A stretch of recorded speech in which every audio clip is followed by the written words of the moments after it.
Hi friends, and welcome back for another Trinity Stamps video. This is Cassie. Today we're going to be making a Halloween card, and in doing so we need to use some Halloween stamps. So I'm going to use the brand new Flyby stamp set. I'm also going to be using the Hello Boo-tiful dies. I love this, could not wait to use that.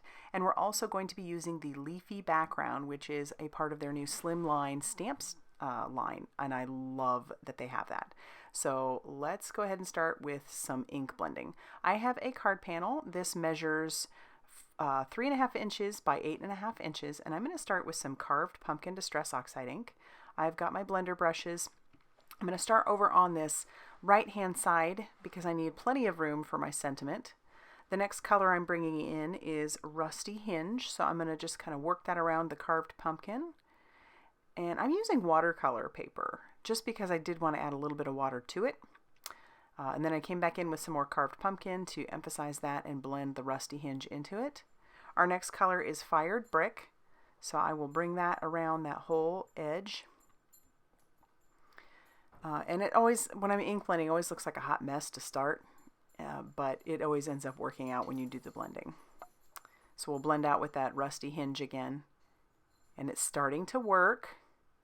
The next color I'm going to bring in is Dusty Concord. I know, going from the Fired Brick to the Dusty Concord is a little bit of a stretch, but we can absolutely do it. And so we're going to. Just need to make sure that you blend back in the Fired Brick. So that's what I'm doing, blending in the Fired Brick, bringing in some more Dusty Concord. It'll end up evening out, and we're going to do plenty to this background, so you won't really be able to tell if it isn't a perfect blend. And then our final color will be some Seedless preserves. So I think it's cool. It's definitely an interesting color blend from that carved pumpkin all the way back to the Seedless preserves, but I am happy with it. So now we're going to stick it into our Misty, and I'm going to grab out the Leafy background stamp.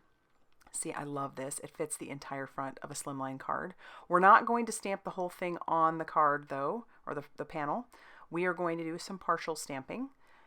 So I am going to use that Seedless Preserves, and I'm just going to stamp it on I want it to be the upper edge of the card and also the sides. So I've put that Seedless Preserves all over that area. I'm going to soften those edges just a little bit with my microfiber cloth just by pouncing it onto where that color is on the edges, and then I'll stamp this down. It looks pretty vibrant at first. It will kind of subdue itself into the background a little bit more, but the nice thing about Distress Oxides is that they sit on top of whatever they've been stamped on.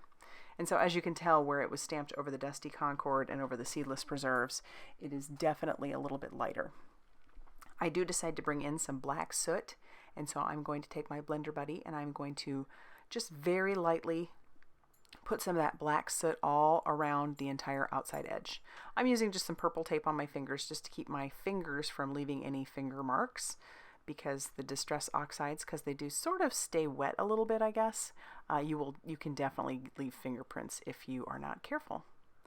So again, just working that all across that edge. I have plenty of ink left over on my glass mat, so I'm grabbing that with grabbing that with my blender brush as well. Now I have to stamp my witch, so I'm going to pull her out and place her on that far right hand side.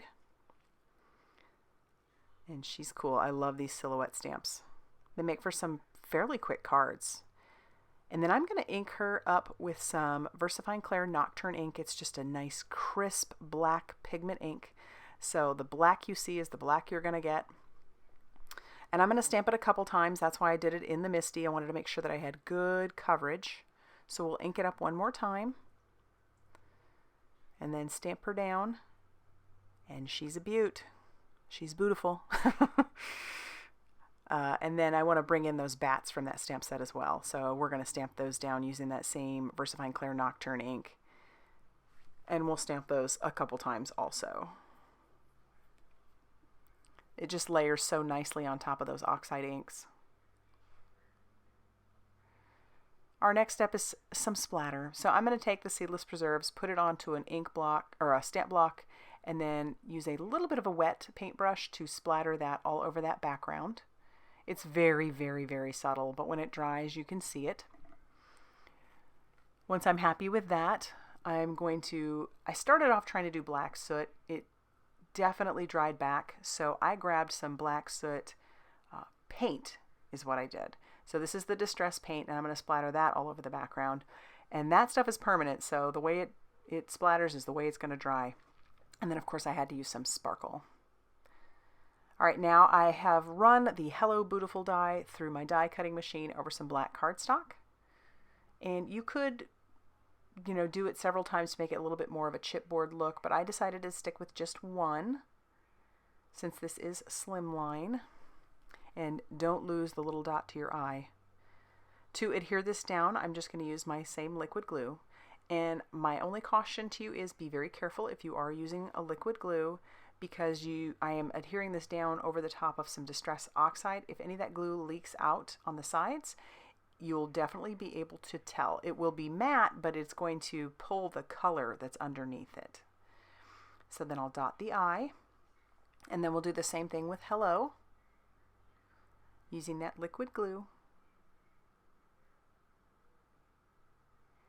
And then we'll put that down on the top. Very happy with that. So now I have to get my card base ready. I grabbed some orange cardstock from my stash that I cut to 7 inches by 8.5 inches, and I'm scoring it at 3.5 inches. So my panel is going to fit perfectly on top of there. So there isn't going to be any of the orange showing, but I like the orange because the inside. And so I'm going to put this into my Giganta Misty. I think it's actually called a Scrapbook Misty. And I'm going to ink up the Leafy background stamp one more time, the exact same way I did on the outside. I'm using the Seedless Preserves, and I'll stamp that or ink that up and then blot away the harsh edges, and then I'll stamp that down because the Distress Oxides show up so nicely on colored cardstock. I am going to stamp the bats from the Flyby stamp set a few times on the inside. This is going to leave plenty of room to write to my recipient. But it does, you know, this way I'm at least doing something on the inside. And then I'll stamp the sentiment that says just doing a little flyby. I wasn't happy with how I had stamped the edges, so I'm going to bring in my black soot just to deepen those edges a little bit along with my Blender Buddy, and then it just kind of masks the fact that it wasn't stamped perfectly on that edge. And now we're going to adhere our card panel down to our card base using that same liquid glue. And once we are done there, I couldn't stop there. I have to add some embellishment. So I have my tidy tray filled with some Royal Velvet confetti mix, and I adhered those down using liquid glue and my jewel picker. And there you have it. So that's going to finish off our card for today. I would love to know what you think. If you liked this video, please hit the like button and subscribe if you haven't already done so. And as always, I will see you very soon in another video. Bye, everybody.